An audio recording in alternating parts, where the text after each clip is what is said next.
केवल पहोयणिज्यं दुर्नैतिमिरं जिणं नमः दुर्नैतिमिरं जिणं नमः। अनंत अनंत सिद्ध परमेष्टि भगवान की गौर झामर की मूलनायक श्री पार्श्वनाथ भगवान की प्रातः स्मरणी संत शिरोमणि आचार्य भगवत गुरुवर श्री विद्यासागर जी महामुनि राज की प्रथम निर्वापक श्रवण पूज्य मुनिवर श्री शमन सागर जी महाराज की पूज्य मुनिवर श्री प्रशस्त सागर जी मल्ली सागर जी आनंद सागर जी महाराज की पूज्य मुनिवर राम सागर जी महाराज की समस्त आचार्य संघ की नमोस्तु हो। लगभग विगत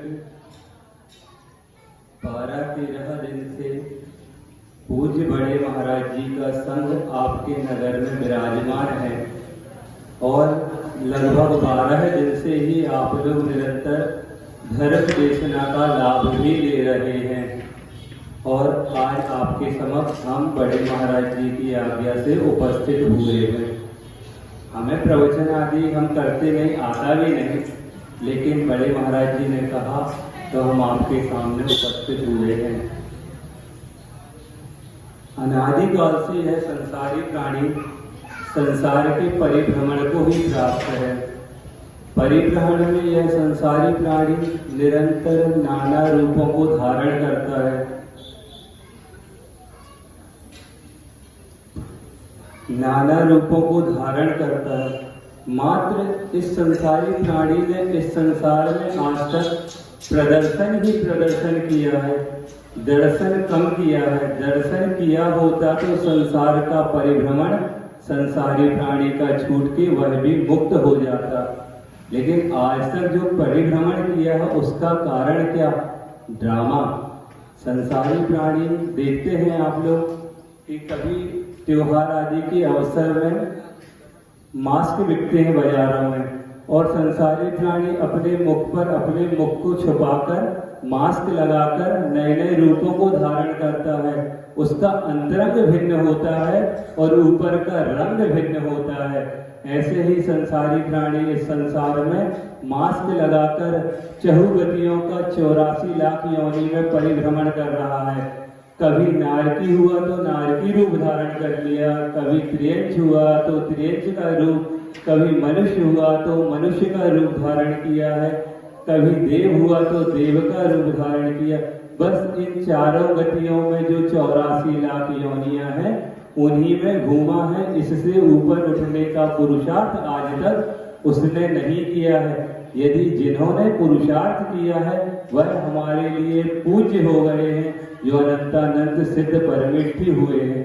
लेकिन हम आज संसार में हैं, उसका कारण क्या है?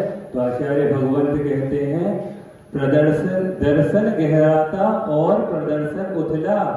अर्थात जिसके अंतरंग में दर्शन होता है वही संसार से परिभ्रमण को छूटता है।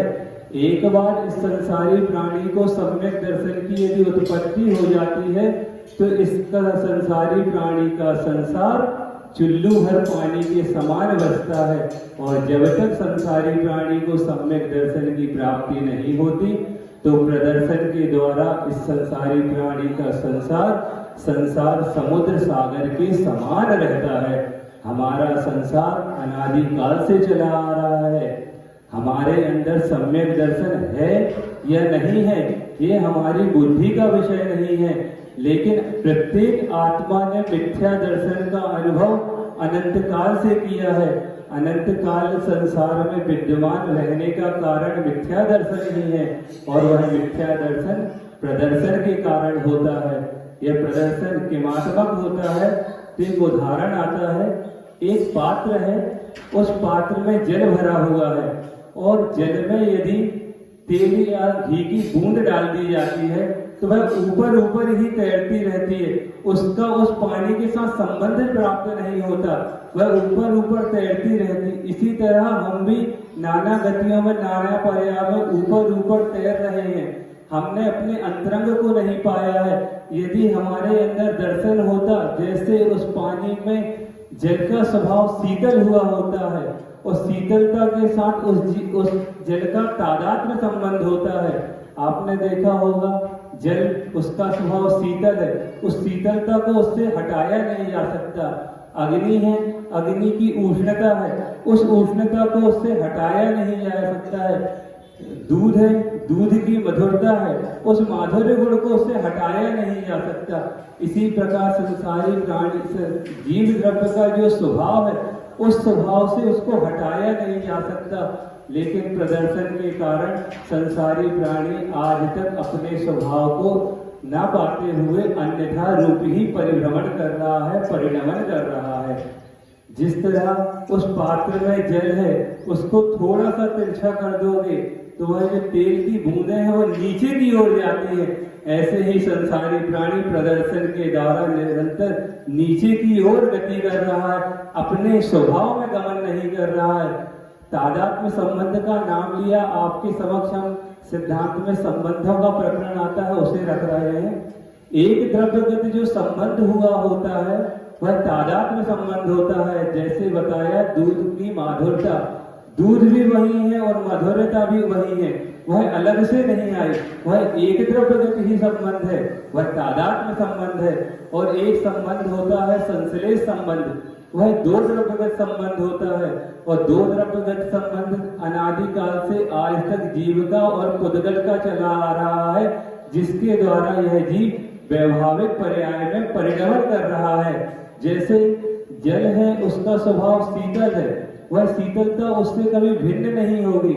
लेकिन यदि उसको अग्नि अन्य द्रव्य का संसर्ग प्राप्त हो जाता है तो संश्लेष के द्वारा वह उष्णता को प्राप्त होता है और अपने स्वभाव को खोकर विभाव रूप में परिणमन करने लगता है। इसी प्रकार यह संसारी प्राणी भी आज तक विभाव रूप में कर्म बंध के कारण विभाव रूप में ही परिणमन कर रहा है, अपने स्वभाव में परिणमन नहीं कर रहा है। विभाव रूप परिणमन कर्मों के बंध के द्वारा हो रहा है। संसारी प्राणी का यदि प्रबल शत्रु कोई है तो वह कर्म बंध है। संसारी प्राणी निरंतर अपनी मन वचन काय की चेष्टाओं के द्वारा कर्मों का बंध करता है, उसी से संबंध प्राप्त करता है, अपने स्वभाव की ओर दृष्टि नहीं ले जाता। आचार्य कहते हैं जिस पदार्थ का जैसा स्वरूप होता है उस पदार्थ को उस रूप में जान मानने का नाम सम्यक दर्शन होता है। और जब जीव को सम्यक दर्शन की प्राप्ति हो जाती है तो उसको स्वरूप का भान हो जाता है। लेकिन हमारा उपयोग आज तक स्वरूप अर्थात गुणों की ओर नहीं गया है। हमारे अंदर गुण ग्रहण की दृष्टि का तो भाव आज तक नहीं आया, लेकिन हमारे अंदर पर्यायों में ही उलझन हुई है।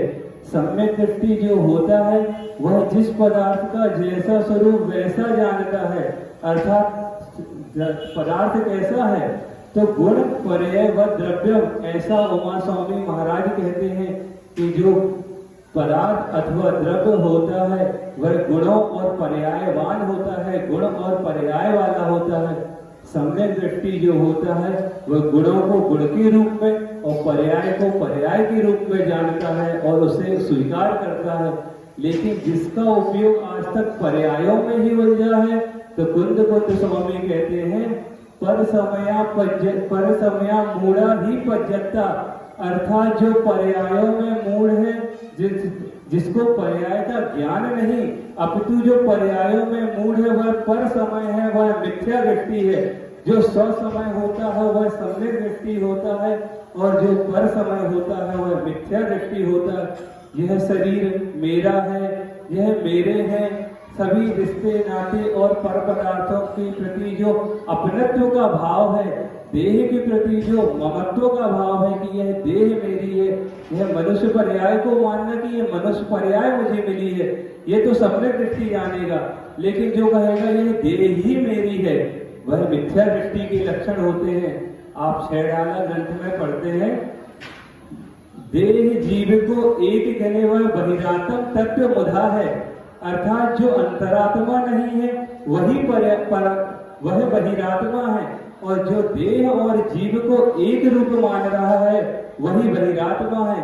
यदि किसी जीव को मिथ्या दृष्टि कह दिया जाए तो उसे बुरा लगता है, लेकिन वह सम्यक दर्शन की योग्य कार्य को नहीं कर रहा है तो आगम कहता है, प्रभु की वाणी कहती है कि जो पर समय में और पर्यायों में जो मूढ़ है, पर्याय का जिसे ज्ञान नहीं है, जो पर्यायों में उलझा हुआ है, वह मिथ्या दृष्टि है। अनादिकाल से जीव ने कर्मों का बंध किया है और यह जो कर्म का बंध हुआ है वह किमात्मक है। तो आचार्य कहते हैं वह कर्म का बंध शुभ और अशुभ के रूप में होता है। शुभ कर्म जो होते हैं वह शुभ परिणामों के द्वारा हुआ करते हैं और जो अशुभ कर्म का बंध हुआ होता है अशुभ परिणामों के द्वारा। हमने 84 लाख योनि में यदि परिभ्रमण किया है तो हमने आज तक शुभ परिणामों को किया है, कितनी मात्रा में किया ये तो नहीं पता, लेकिन हमने नीचे की गति में जो अनंत भार परिभ्रमण किया है उसका यदि कोई कारण है तो हमारे द्वारा अशुभ परिणाम किए गए हैं। हमें सोचना चाहिए, विचार करना चाहिए और उस अनुरूप कार्य को छोड़कर सद आचरण करना चाहिए कि हमें यह सोचना चाहिए कि हमने ऐसे कौन से परिणाम किए हैं, क्योंकि हम स्वयं ऐसा नहीं है कि नरक गति में जो जीव है वो वही रहेंगे, वो भी अपनी आयु को पूर्ण करके ऊपर आते हैं। और ऐसा नहीं कि हम ऊपर बैठे हुए हैं तो हम नीचे की ओर गमन नहीं करेंगे, नहीं, हम नीचे जाते हैं। जो हम नीचे नरक निरोध आदि की जो यात्रा करते हैं वो कैसे करते हैं, तो अपने निम्न स्तरीय परिणामों के द्वारा, क्योंकि सिद्धांत ग्रंथ कहते हैं कि भाव आश्रव के बिना द्रव्य आश्रव नहीं होता, भाव आश्रव पूर्वक ही द्रव्य आश्रव होता है। हम जैसे परिणाम करेंगे वैसा फल हमें प्राप्त होगा। संसारी प्राणी की एक विचित्र दशा है, वह कभी भी पाप के फल को तो नहीं चाहता, लेकिन निरंतर पाप कार्यों को करता रहता है और पुण्य के फल के प्रति हमेशा लगा रहता है कि मुझे पुण्य के फल की प्राप्ति हो। लेकिन पुण्य के फल की प्राप्ति के लिए जो कारण पुण्य रूपी कार्य है उनको करता नहीं, और उन कार्यों को न करके कारण सदृशम कार्य, आपने जैसा बीज बोया है आपको वैसा फल प्राप्त होगा। आप मुख से कहते जाइए कि मैंने आम का वृक्ष बोया है, आम का वृक्ष बोया है, हम शब्दों से सुन सकते हैं कि आपने आम का वृक्ष बोया है, लेकिन आपका फल बताता है यदि आपके जीवन में कांटे उपस्थित हो रहे हैं, आपको कांटे लग रहे हैं, तो यह बताता है कि आपका जो परिणाम आया है, आपने जैसा बीज बोया था वैसा फल आया। आपने बबूल का बीज बोया तो बबूल के फल के रूप में कांटे आए हैं, और यदि आप आम का बीज बोते तो आपको कहने की आवश्यकता नहीं पड़ती कि मुझे आम के फल की प्राप्ति हो, वह स्वतः ही वृक्ष में लग जाते और आपको आपका पुण्य फल सामने आता। 12 भावना में एक दो पंक्ति आती धर्म भावना में, जिसमें संसारी प्राणी को कैसे परिणाम के द्वारा पुण्य का बंध होगा और कैसे परिणामों के द्वारा पाप का अनुबंध होगा। तो वो मंगत राय कृष्ण जी है, मंगत राय जी ने लिखी है धर्म भावना में पंक्तियां, धर्म अहिंसा परमो धर्मा ही सच्चायानो, और आगे कहते हैं जो पर को दुख दे, जो पर को दुख दे सुख मानो उसे पतित मानो। अर्थात उन्होंने बता दिया कि सुख की प्राप्ति कैसे होगी, तो अहिंसा रूपी धर्म को जो पालन करेगा उसके द्वारा उसे सुख की प्राप्ति होगी, और जो पर को दुख अर्थात पीड़ा करने में जो हिंसा रूपी कार्यों में जो उन्मत्त होगा उसे निरंतर पतित मानो, अर्थात नीच गति का वह पात्र होगा। जब तक जीव ने नरक आदि गति को पाया है वह पाप कर्म का फल पाया है। यदि उसने फल पाया है तो उसने बीज भी पाप रूप बोया है, उसके परिणाम स्वरूप ही उसने इस फल को पाया है। आचार्य भगवंत कहते हैं धम्मो मंगल मुख्यम अहिंसा संयमो तवो देवा वितस्य पड़मंती जस्ते धम्मे सयामणो, अर्थात देवता भी प्रणाम करते हैं तो किन्हें प्रणाम करते हैं, जिसके हृदय में अहिंसा रूपी उत्कृष्ट धर्म का प्रवास हुआ करता है, उसके हृदय उसको देवता भी प्रणाम करते हैं, तो उस उत्कृष्ट धर्म का प्रवास का पालन कैसे होता है? तो अहिंसा रूपी धर्म का पालन तप और संयम के द्वारा होता है। तप का पालन कर तप होता क्या है? मूर्छा इच्छा निरोधा तपः। आचार्य कहते हैं संसारी प्राणी के अंदर निरंतर पंचेंद्रिय के विषयों के प्रति आकांक्षा बनी रहती है और वह आकांक्षा की पूर्ति के लिए ही पाप कार्य को करता है। लेकिन जो जीव धर्म का और पुण्य का संचय करना जानता है, वह इच्छाओं का निरोध अर्थात पंचेंद्रिय विषयों की इच्छाओं का जब निरोध करता है, उसके द्वारा उसके अंदर तप की आराधना होती है और तप की आराधना करने वाला ही संयम का पालन कर सकता है। क्योंकि इंद्रिय संयम और प्राणी संयम के रूप में दो प्रकार के संयम हुआ करते हैं। तो जो इंद्रिय संयम को धारण कर सकता है तभी इच्छाओं का निरोध होता है, और इंद्रिय संयम के पालन के अभाव में कभी भी प्राणी संयम नहीं होता। और जहाँ प्राणी संयम नहीं, वहाँ हिंसा रूपी पाप हुआ करता है, और जहाँ पर प्राणी संयम का पालन होता है वहाँ अहिंसा रूपी धर्म होता है। और जिस जीव का और जिस रत्नत्रय के धारी साधु का मन सदा धर्म में अर्थात अहिंसा धर्म के पालन में लगता है, उसे देव भी आके सौधर्म इंद्र भी आके प्रणाम करता है। आज तक हमें यदि उस धर्म को अंगीकार करने के बावजूद यदि प्रणाम नहीं किया है, तो हमें बताता है हमारा कारण कि हमने उस योग्य कार्य नहीं किया है। यदि कार्य किया होता तो परिणाम सामने आता। आपको विषय समझ में तो आ रहा है? ऐसा ना हो हमारी भाषा कठिन तो नहीं लग रही, ऐसे बोलते हिंदी में रहे। लेकिन संसारी प्राणी का पतन हुआ है। दूसरे पद में उन्होंने स्पष्ट कहा है, जो पर को दुख दे सुख मान उसे पतित मानो। पर को दुख क्या है? संसारी प्राणी पंचेंद्रिय के विषयों की आसक्ति को रखता है। ये जो परिणाम है पर को दुख दे सुख मान, ये महान रौद्र ध्यान के परिणाम है। यदि आसक्ति के परिणाम स्वरूप संसारी प्राणी रौद्र ध्यान करता है, तो सिद्धांत कहता है, आगम कहता है कि रौद्र आसक्ति के परिणाम स्वरूप जो रौद्र ध्यान होता है उसका फल नरक गति होती है। अर्थात रौद्र ध्यान के परिणाम स्वरूप संसारी प्राणी को नरक गति की प्राप्ति होती है। और नरक गति को कोई नहीं चाहता, लेकिन पाया हमने तो कितने बार, अनंत बार हमने नरक गति को पाया है। प्रत्येक जीव ने अपने परिणामों के परिणाम स्वरूप इस परिभ्रमण को पूरा किया है संसार की, और कितने बार तो अनंतों बार। ये परिणाम किस किमात्मक होते हैं? आप अपने जीवन में देखते होंगे, कोई जीव सुखी है तो उससे ईर्ष्या होती है। कब वो हमारा घर बना है उसमें कोई दिक्कत नहीं, लेकिन पड़ोसी का घर यदि बड़ा बन जाए तो फिर चालू हो जाता है, अरे यार जो अरे यार हुआ है, देख दूसरों की बढ़ती को ईर्ष्या भाव, रोज पाठ करो मेरी भावना का और परिणाम निरंतर करते जाओ।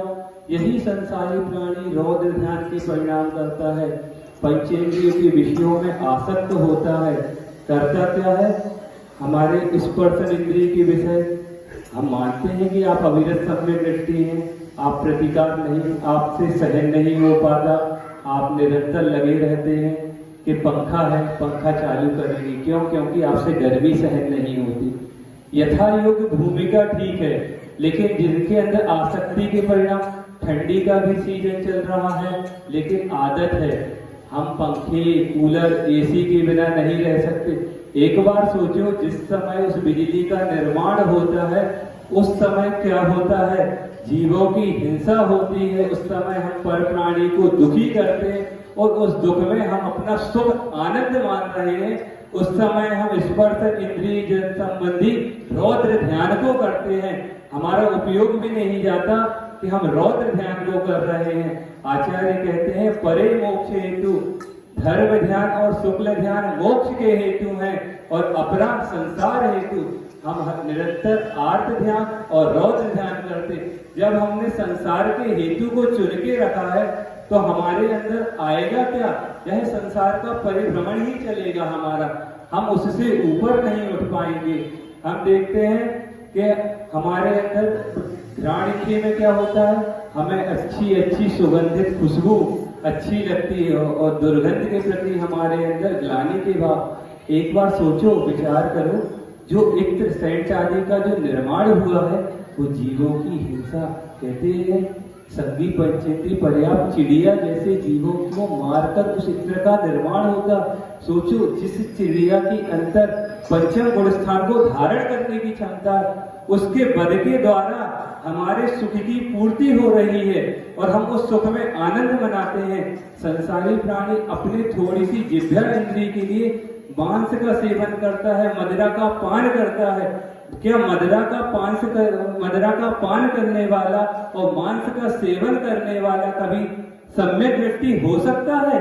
कभी नहीं हो सकता है, क्योंकि कहते हैं मांस एक ऐसा पदार्थ है जिसमें जिस जीव को मारा उसके तो प्राण का घात हो गया, लेकिन उस पदार्थ में कितना भी उसको उबाल लिया जाए लेकिन उससे त्रस राशि कभी समाप्त नहीं होती और हम निरंतर त्रस राशि का भक्षण करते हैं। जो जीव मांस खाता है, कभी भी मांस के खाने का अपने द्वारा खाना नहीं चाहिए, दूसरों को खाने के लिए कहना नहीं चाहिए और खाने की अनुमोदना भी नहीं करनी चाहिए, क्योंकि मन वचन काय और कृत कार्य अनुमोदना, इन तीनों के द्वारा, मन वचन काय की प्रवृत्ति के द्वारा ही कर्मों का आश्रव होता है और हमारी ये अशुभ चेष्टाओं के द्वारा ही कर्मों का आश्रव होता है।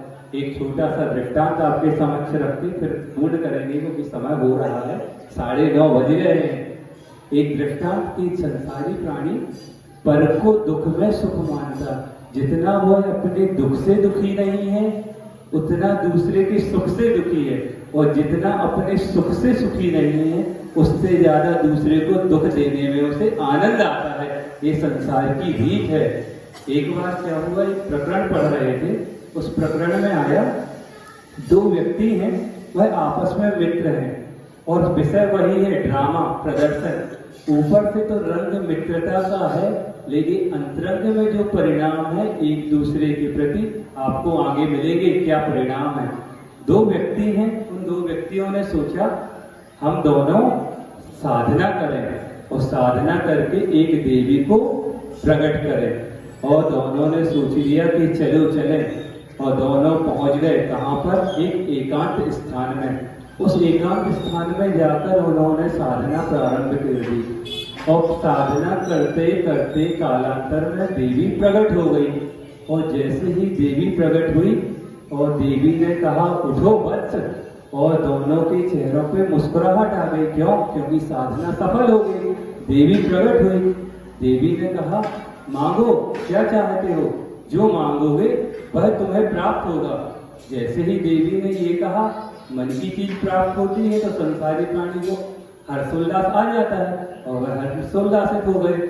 जैसे ही उनके अंदर हर्षोल्लास आया और देवी ने आगे एक लाइन और कही, चले आप हर्षोल्लासित हुए हैं, पहले पूरा वाक्य सुन लीजिए। मैं तुम्हें जो मांगोगे, जो पहले मांगेगा बाद वाले व्यक्ति को उससे दुगना प्राप्त होगा। और जैसे ही इतना कहना था देवी का और दोनों व्यक्ति मौन हो गए। वो मौन क्यों हो गए आप समझ रहे होंगे।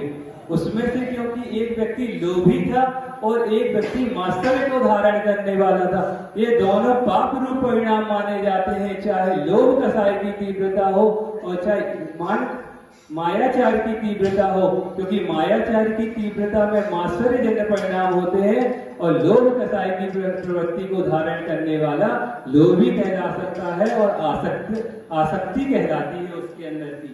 और दोनों मौन बैठे हैं और लोभी बोल नहीं रहा है तो मात्सर्य सोच रहा है, अरे ये तो मित्र था, ये मित्र नहीं, इसके अंतरंग में तो पाप था, ये तो लोभी है, बोल क्यों नहीं रहा है ये। जैसे ही वह सोचता है उसने में वह लोभी भी सोचता, अरे ये क्यों नहीं बोल रहा, मांगना है तो पहले ये मांगे, मैं क्यों मांगू, मैंने साधना ही इसलिए करी थी कि मैं इससे बड़ा बन जाऊं। यदि मैं पहले मांगूंगा तो साधना की क्या सार्थकता। मैंने पहले मांगा, दुगना उसको मिल गया, आज भी वही मुझसे आगे और मैं आज भी पीछे हूँ, और साधना के बाद भी तो साधना की क्या सार्थकता। और दोनों विचार विमर्श में लगे हैं। इतने में देवी को गुस्सा आ जाती है, क्योंकि उसके पास कुछ और भी तो काम है, ऐसा थोड़ी कि वो फ्री बैठी है। और जैसे ही बोलती है गुस्सा में आते हुए कि सुनो, तुम लोगों को मांगना है तो मांगो, नहीं तो हम जा रहे हैं। तो वह दोनों सोचते अरे क्या करें, ये लोभी की प्रवृत्ति बहुत गाढ़ी है। वह मौन ही बैठा है। मास्टर जी सोचता है अब आएगा परिणाम, जो पर को दुख दे सुख माने। उसमें हमारा कितना पतन हो रहा, उस ओर दृष्टि नहीं आती संसारी प्राणी की। बस हमें आनंद की अनुभूति हो, किसमें, विषयों में ही आनंद। आज तक आत्मिक आनंद तो आया नहीं हमें, विषयों की आनंद में। और मास्टर जी सोच रहा है रुक जाओ, इसको मजा चखाता हूँ। जो मजा चखाना, वो मजा ही तो आनंद मान रहा है संसारी प्राणी। और वह कहता क्या है, हाँ देवी मैं मांगता हूँ। तो बोलती मांगो, लेकिन वो कहता पहले आप बोलो, आपने जो वचन दिया था, आपने वचन दिया था कि जो पहले मांगेगा उससे दुगना दूसरे को मिलेगा, ये आपका वचन पक्का है ना? तो कहती हाँ मैं देवी हूँ, मैं अपने वचन में अड़े हूँ, मैं अपने वचन को कभी छोड़ नहीं सकती। इतना उसका कहना था। और उस मास्टर जी ने मांग लिया कि देवी मुझे एक वरदान दे दो। क्या दे दो? कि मेरे घर के सामने एक कुआं खुद जाए और मेरी एक आंख फूट जाए। इतना कहना ही था कि जो लोभी था वह आकर उस देवी के चरणों में गिर गया कि नहीं देवी ऐसा कुछ मत करना। और देवी ने कहा नहीं मैं वचन दे, और उसने तथास्तु बोला है। और जैसे ही तथास्तु बोला, उस लोभी के घर के सामने दो कुएं खुद गए और उसकी दोनों आंख फूट गई और उसमें गिरकर वह मर गया। देखो वह लोभी भी मरकर नरक गति का पात्र हुआ है, और मास्टर भी दूसरे को दुख देकर सुख मानने में वह भी नरक गति का पात्र हुआ। यह किसका परिणाम है? ये हमारे रौद्र ध्यान का परिणाम है। जब जब संसारी प्राणी रौद्र ध्यान करेगा, आर्त ध्यान करेगा, तब तक वह संसार का ही परिभ्रमण करेगा। और जो जीव धर्म ध्यान को करेगा वह अपना उत्थान करेगा। आप लोगों का सातिशय पुण्य का अवसर आया कि पूज्य बड़े महाराज जी का सानिध्य मिला है। और सानिध्य जो मिला है वो आचार्य भगवंत के आशीर्वाद से मिला है। और करते क्या है?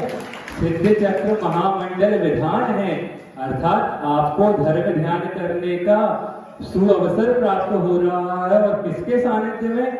ध्यान रखना, आपको यह अवसर आपके पुण्य से जरूर प्राप्त हुआ, लेकिन इसमें आपका योगदान नहीं।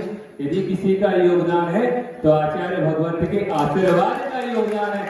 आचार्य भगवंत ने आपको आशीर्वाद दिया है, इसीलिए पूज्य बड़े महाराज जी का सानिध्य आपको मिला है। इसलिए आप निर्मल पवित्र भावनाओं के द्वारा धर्म ध्यान का संचय करते हुए अपने संसार परिभ्रमण को छोड़ें।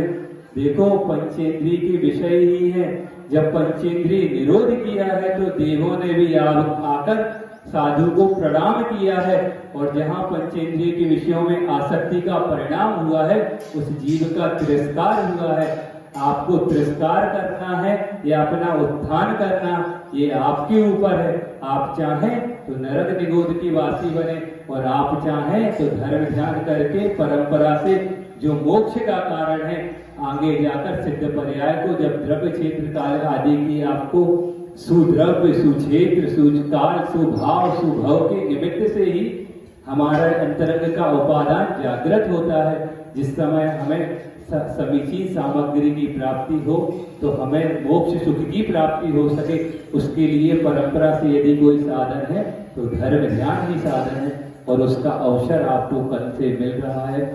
उस धर्म ध्यान को धारण करके आप भी ऐसी कोटि में जाएं कि आपको भी देवता प्रणाम कर सकें।